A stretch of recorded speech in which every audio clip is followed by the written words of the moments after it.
Hello dear students, कल हम लोगों ने फॉर्मेशन ऑफ मुस्लिम लीग देखी थी। उन्होंने डिवाइड एंड रूल की पॉलिसी अपनाई थी ब्रिटिशर्स ने नेशनलिस्ट मूवमेंट को वीकन करने के लिए, कमज़ोर करने के लिए। उन्होंने इनकरेज किया मुसलमानों को कि वो अपनी एक सेपरेट ऑर्गेनाइजेशन बनाए। मुस्लिम लीग जो थी वो कब फॉर्म्ड हुई थी? 1906 में बाय आगा खां। और उसके बाद अब हम देखेंगे Morley Minto reform. Morley Minto reform 1909 क्या थी? मॉडरेट्स ने पीछे बैठे, हमने देखा ना मॉडरेट्स ने कितनी सारी डिमांड की थी। उन्होंने किया थे सिविल सर्विसेज के एग्ज़ाम जो है वो इंडिया में होने चाहिए, ब्रिटिश एडमिनिस्ट्रेशंस में इंडियन पीपल्स का भी रोल होना चाहिए, stop the drainage wealth of Britain जो है वो भारत का पैसा जाने से रोकने के लिए।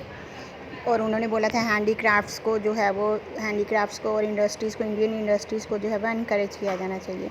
तो उनको मॉडरेट्स को पैसिफाई करने के लिए ब्रिटिशर्स ने मॉर्लेमेंटो रिफॉर्म्स बनाई। लेकिन उनकी जो डिमांड थी, स्वराज की जो डिमांड थी, उसके ऊपर उन्होंने जो था वो कोई ध्यान नहीं दिया। उसको कुछ भी पूरा करने के बारे में उन्होंने नहीं सोचा।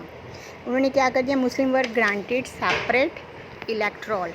उन्होंने क्या कर दिया? बल्कि उन्होंने हिंदू मुस्लिम यूनिटी को कमज़ोर करने के लिए मुस्लिम को जो थे वो सेपरेट इलेक्ट्रेट्स, यानी कि मुसलमान अपने अलग जो है वो इलेक्शन अपने कैंडिडेट से अलग से इलेक्शन लड़वाएंगे।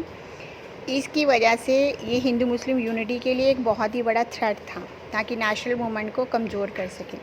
लेकिन मॉडरेट्स ने moderate opposed it and the struggle for Swaraj become more intense. इससे मॉडरेट्स ने इसका विरोध किया और जो स्वराज के लिए जो स्ट्रगल चल रहा था वो और भी ज़्यादा गहरा हो गया।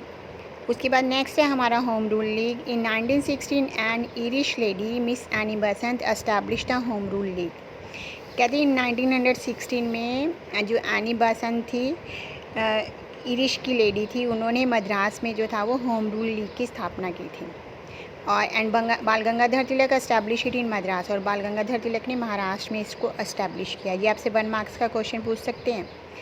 इसका पर्पज़ क्या था? The purpose of the rule league was the attain self government. क्या था इसका main purpose? Self government attain करना, हमारे देश में हमारे लोगों की सरकार हो।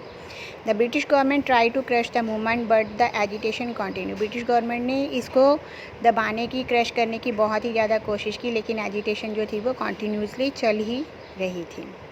ये क्वेश्चन आ जाता है बेटे, हु स्टार्टेड द या who establish the home rule league, what was the main purpose to establish the home rule league.